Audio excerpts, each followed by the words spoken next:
Hey everyone, welcome to a special edition of the Northern Sentinels podcast for the Canadian federal election. I'm your host, Chris Ayotte, and I'm doing a series leading up to Election Day with experts on Canadian defense and security issues. And my guest today is retired Canadian fighter pilot Billie Flynn, and we're going to talk about the F-35. Billie, welcome to the show.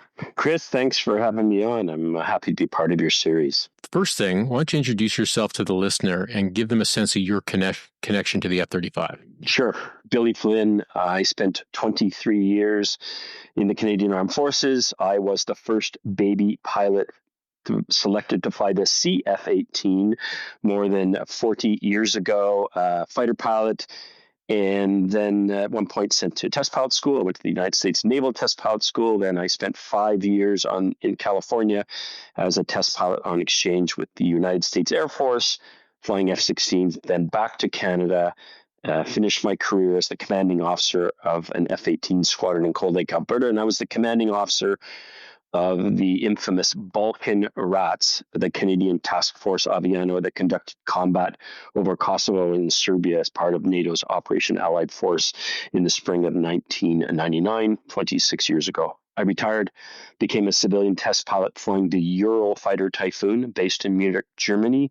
And when the JSF program was won by Lockheed Martin in early 2000, the early 2000s, I moved to Fort Worth, Texas, and I worked for Lockheed Martin as a test pilot on the F-16 and F-35. And I spent 10 years as a test pilot on the F-35 through its development, ultimately being the airshow pilot, flying all three variants, and then retired a couple of years ago to repatriate, come back to Canada.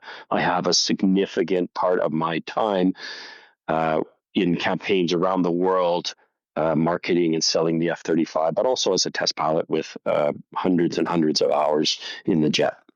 Now, for listeners, Billie and I are going to do a long form in the future, but I just wanted to get him on today for the election series. So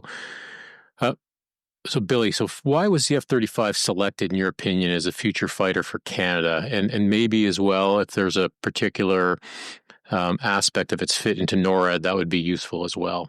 Sure, Chris. I'll save us the 1 hour description of the saga F-35. But let's go back a couple of years. A couple of decades ago, the F-18 showed up in Canada really mid-'80s. And the military realized that there had to be a new airplane. The F-18 was going to get old. It would be harder to service and keep reliable. And there was an advanced threat coming. As you look to the north and Arctic for us, climate change was clearly going to permit access to the vast resources that we have in our Arctic. And you were going to need an airplane or some platform that would be interoperable as with all the assets that would be needed to protect and surveil over the Arctic. That means connecting to satellites and other platforms in the air. And then NATO recognized that there still really was a peer threat out there, that peace was not going to be maintained, and you would need an advanced fighter. In that same time frame, there was the evidence from the United States Air Force of the fifth gen capability that came out of the F-22 Raptor. It's a fighter only flown by the United States Air Force. And this airplane had two aspects unique to it. It was stealthy, and it had a technology called sensor fusion. Stealth, we all get it. It's being invisible, essentially. And sensor fusion was the ability to see everything around you for hundreds of miles in a very simple presentation in the cockpit. And the follow to that is you can't be seen, but you see everyone, and you're beyond orders of magnitude more dominant, more survivable. That gets into the saga, which we're not going to spend our time with, but really leads Canada to think it's going to sole source into the F-35, which was going to be, let's call it a derivative, a newer, different version of that stealth airplane that the U.S. Air Force had. That comes to 2015, and Justin Trudeau, in an election speech in Halifax, September of that election cycle in 2015, cancels the F-35. It resets everything, and then there's going to be a competition. And I'm going to answer your question. Three things determine what we want from an airplane: operational capability. Can you work in the Arctic? Can you work against a near peer threat? Second part, cost. the cost of the platform itself, and then what's it going to be like over its life cycle for 20, 30, 40 years in Canada's case, and then what does industry get from this? We used to call them uh, sort of an offset benefits, but what does Canada get from it? And are we just throwing out money, or do we get something back? And those three determinants ultimately were won by the F-35. It was by far the most capable. It was more lethal, more survivable than the others. It was going to be less cost per airplane, about $78 million US at the time. And over its lifetime, it was going to be less because there was going to be 3,000 of them. And then our industry, from the very beginning of the JSF program, was building part of a franchise program to contribute to every single F-35 built over the 30-something years of a fleet of 3,000, and our industry was going to get billions back as part of that. So those three criteria, F-35 essentially won in all of those. And that's for that decision that came out in 2023 after the saga we thought was all over for F-35. Yeah, that's a great point. We did think it was all over, but as you know, the Prime Minister Carney, before the election, ordered a review of the purchase, and I'd like to get your thoughts for those in Canada who are concerned about the linkage with the U.S. And the potential for them to influence, control data, the aircraft, whatever that looks like. Can you give us a sense of what is real and what is not in that scenario? Yeah, absolutely. Let's go back to what you said, though. We thought F-35 was over. It's the gift that keeps on giving, the saga of F-35 in Canada. Let's talk about U.S. data control.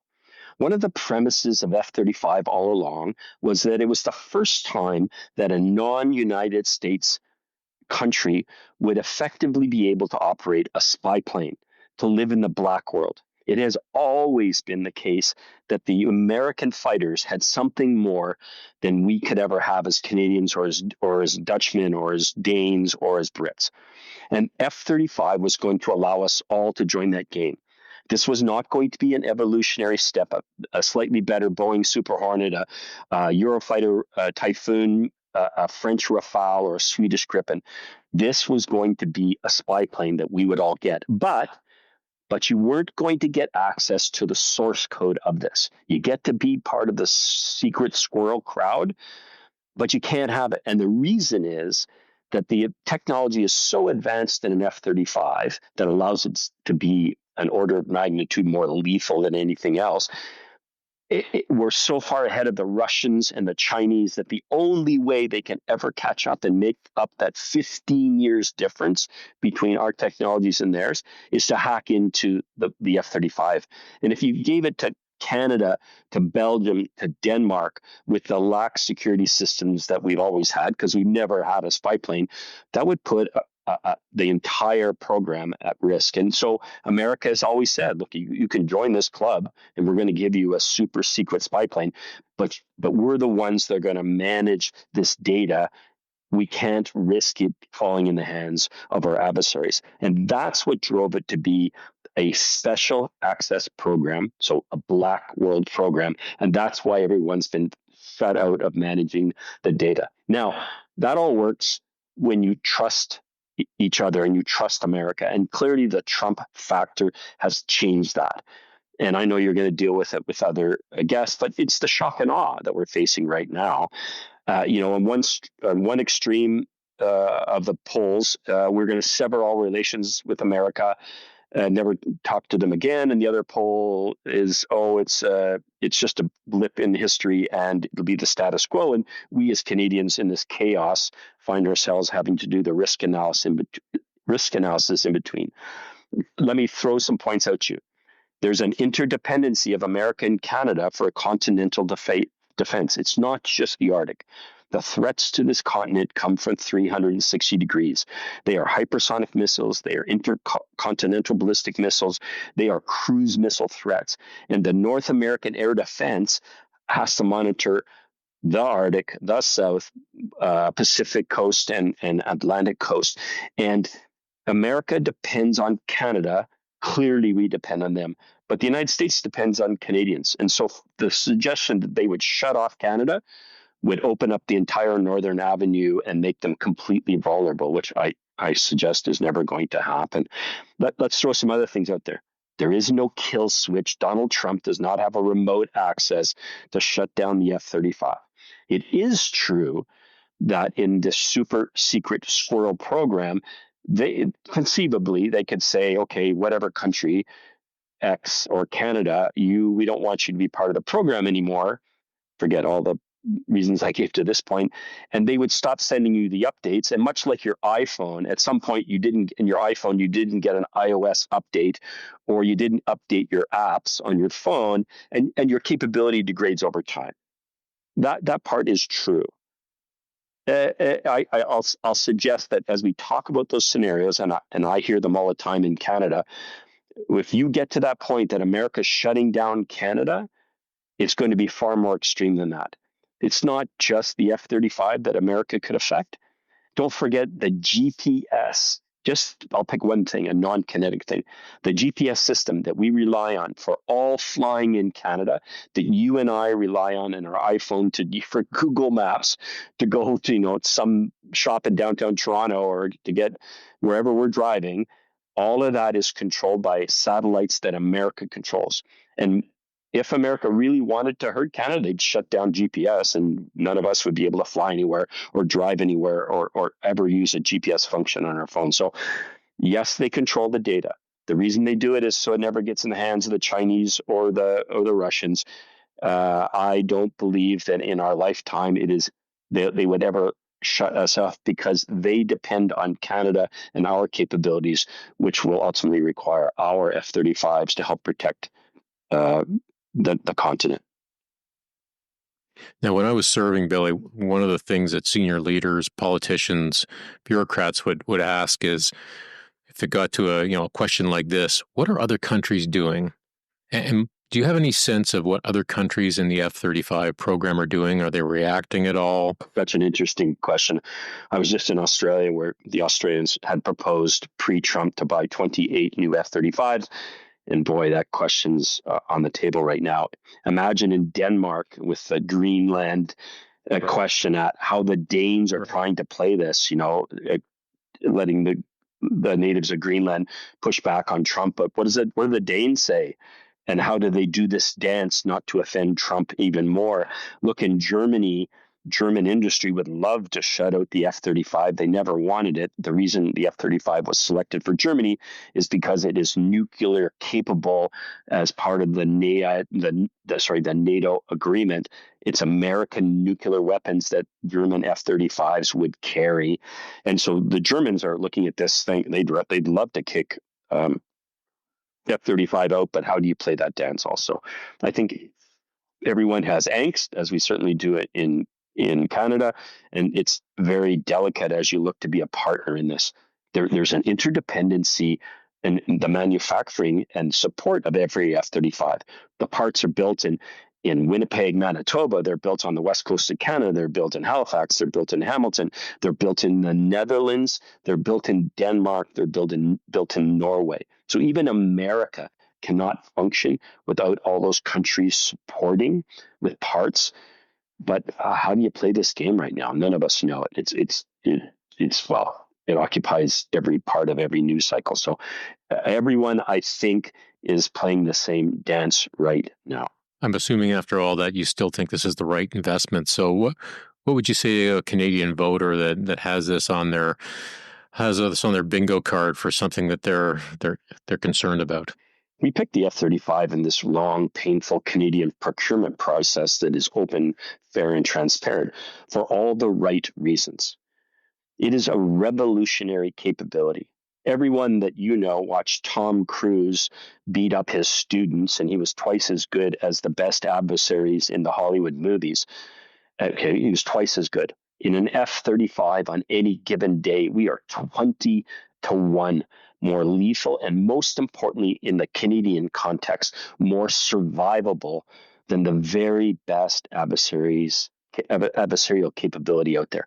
That means that our men and women get to come home every single time. That still rings true. And that's why the F-35 was picked most importantly. Survivability, then lethality and effectiveness. It's at the F-35 is at the beginning of its lifetime, and we're going to have it for another 40 years, just like we've had the CF-18. And what we need is a platform that has growth potential, because drones are going to be a very real part of aerial warfare. It's just evolving now. And you're going to need an airplane that's sophisticated enough to allow Canadian fighter pilots to control drones as they fly up against our adversaries. You're going to need, for NORAD operations, integration with the American assets so that we can collectively protect the Arctic against missiles that can fly further and faster than ever before, certainly ever in the CF-18 era. And oh, by the way, you have to connect to our satellite capabilities so that we get the information downloaded. And that the F-35 is that platform to do that. And there are no other suitable options. And then finally, while we America argues about whether it should be leading NATO anymore or not, we still have that obligation. And we need to be seamlessly interoperable in the future coalition efforts with our NATO allies. And every one of them is essentially flying with F-35. So for all the capability reasons, that still rings true. And it still is true that our industry is going to benefit in contributing to the building of 3,000 airplanes. If you want to pick a Saab Gripen and suggest that a second-rate fighter could replace the F-35 or augment the fleet, well, then you're going to get industrial benefits to assemble, not fabricate, assemble 88 airplanes in Halifax, Nova Scotia, and support an orphan fleet over its time. But you're not going to get the industrial benefits of being part of a franchise 3,000 aircraft franchise. Can I give you three things as I look about moving forward? Absolutely. I'll call it inform, educate, and then the imperative. One, the prime minister, whoever he may be, senior leadership, needs to be informed of the capabilities of an airplane like this. The minister of national defense has to be read in, you know what that means, but briefed at the highly classified capabilities that a platform like this has. You don't know what you don't know. And that is really the case for the F-35. The senior leaders of Canada need to understand and be given insight into what the military leaders know about the capabilities that are out there. Don't tell me in the press that it's just, oh, the military wants the coolest toy in town.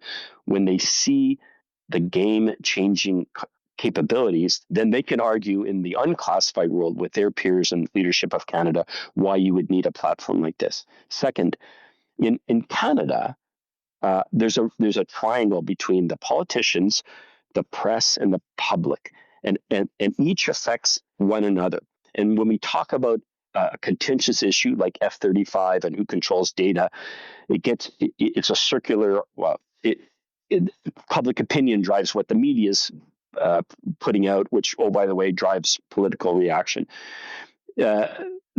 People like myself, advocates, need an educated Canadians need to get out in front of the public and have the open discourse of why a platform like this is required for the future of Canadian sovereignty protection and to protect our men and women. And stand in front of town halls or get on social media and have the conversations and take the hits so that Canadians from east to west coast understand why. And then finally, and you and I and everyone will agree on this in the military sense, there has to be a national imperative. Where are we going as a nation as we sever our ties or reduce our ties or interdependency with America? And that is things like we're going with the F-35. Why? For the capabilities I mentioned. The P-8 Poseidon maritime patrol aircraft, NORAD modernization, future tankers just in the air domain. You'll talk about the Navy domain and with the Army. The near, medium, and long term. We're angry in Canada. And we deserve to be angry for all the reasons we also know. But angry people make bad decisions. And what I fend off right now is the notion that we should cancel the F-35 because we're mad at our southern neighbor. And this is a time not to make those knee-jerk decisions because we picked this airplane for all the right reasons on behalf of Canada and our future. Billy, I can't wait for our long form podcast. We're going to dive into all sorts of other things, but hey, thanks so much for joining me for this election series on the NSP, and we will reconnect for a much more in-depth discussion about your life and times. Chris, thanks for having me on. What you're doing is really important. We are a well-informed but not military savvy public. And what you're trying to do, getting experts out there to talk about our needs and how important it is as we get into the election cycle, is crucial. So thanks for having me on. I really appreciate it.